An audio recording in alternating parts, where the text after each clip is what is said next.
Assalamualaikum.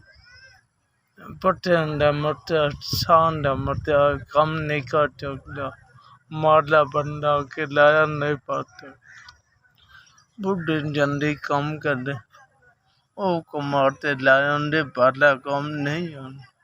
अस्सलाम वालेकुम। मेरा बंदा मजदूर हैगा, काम नहीं कर सकता, बाजू तो कोई चीज़ वजन नहीं चुक सकता है, ना मिस्त्रियों के पिछे जा सकता, ना काम कर सकता। मैं काम करनी हैगी हाँ, वो ही पूरा करने है। मकान साडा किराए दा हैगा है ते बस साडी पूरी नहीं। खालां दा पुत्तर हैगा सी, बचपन तो मेरा निकाह होया सी, माँ प्यो ने मेरे नाल टोर दिता इन्हां दा, फिर जिंदगी निभा रही है इहदे नाल।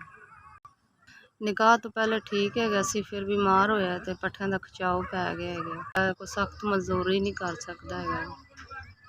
4 मेरे बच्चे है ने, किराए दा मकान हैगा वे, मेहनत मजदूरी करके ते फिर बस वक्त पास करनी हैगी है। 5 साल तो साह दी भी नाल मसला बन गया हैगा, भी तकलीफ शुरू हो गई है, साह भी उन्होंने होना शुरू हो गया। मदद कर दो, तुहाडी मेहरबानी, असीं अल्लाह तुहाडे दिता कबूल करे। असीं माड़े लोग हैगे, साडे कोल सिर्फ दुआ ही हैगी। 4 5 हज़ार।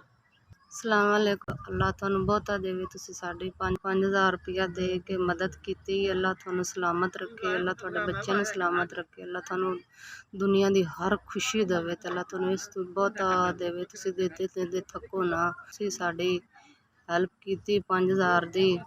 अल्लाह तुहाडी खैर करे, तुसीं एवें ही साडे सिर ते सलामत रहो। अल्लाह तुहाडे बच्चेआं नू साडे सिर ते सलामत रखे, तुसीं एवें ही मदद करदे रहो।